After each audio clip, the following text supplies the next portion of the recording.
Hi guys, hope all of you are doing good. Now, a lot of people suffer from non-alcoholic fatty liver disease and are really not sure what to do about it.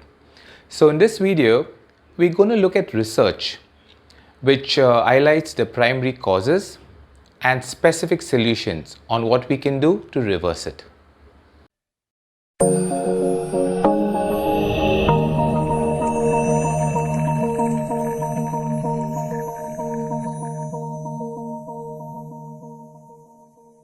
Let's start by understanding what fatty liver is.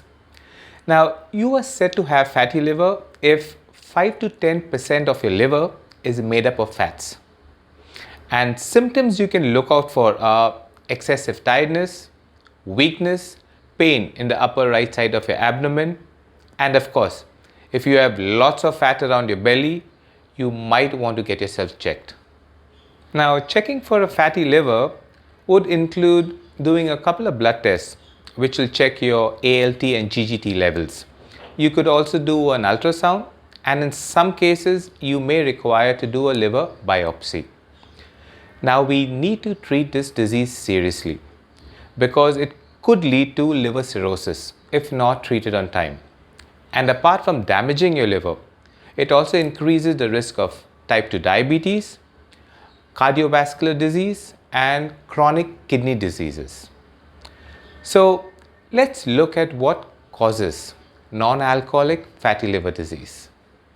Fats get accumulated in our liver through something called de novo lipogenesis.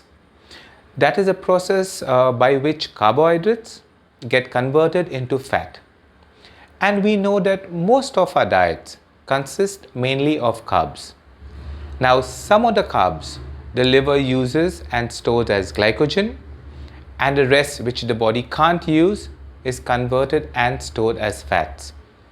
That's one of the primary reasons we get fatty liver.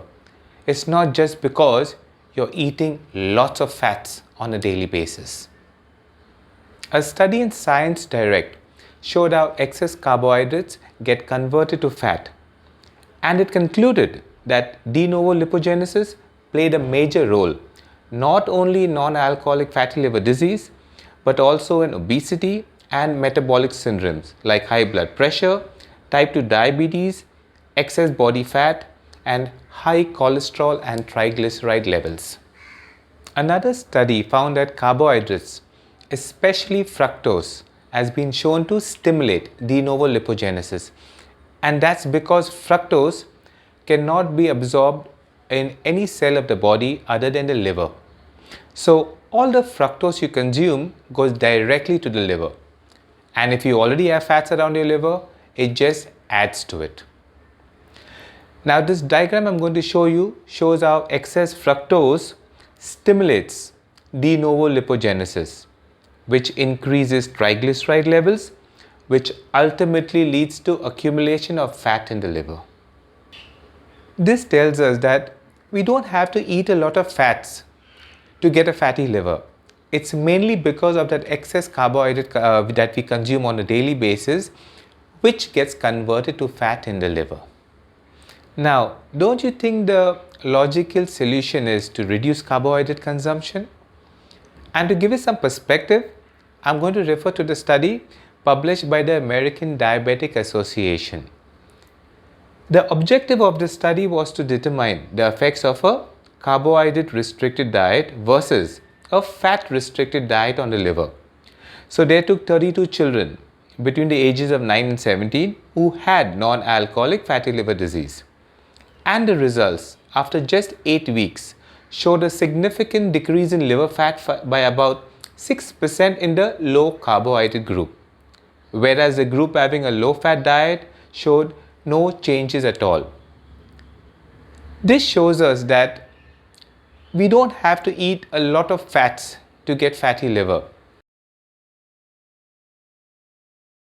Another way to effectively remove fats from the liver is through intermittent fasting. A study in the National Library of Medicine showed that fasting during Ramadan improved liver function and cholesterol levels in patients suffering from non-alcoholic fatty liver disease. So if you think about it, there are basically two steps involved in reversing a fatty liver disease without having to take loads of medication and spending huge amounts of money.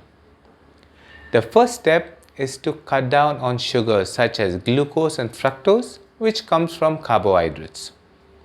And the second step is to practice intermittent fasting, because during periods of fasting, your body is using all that excess sugar and fat in your liver for energy.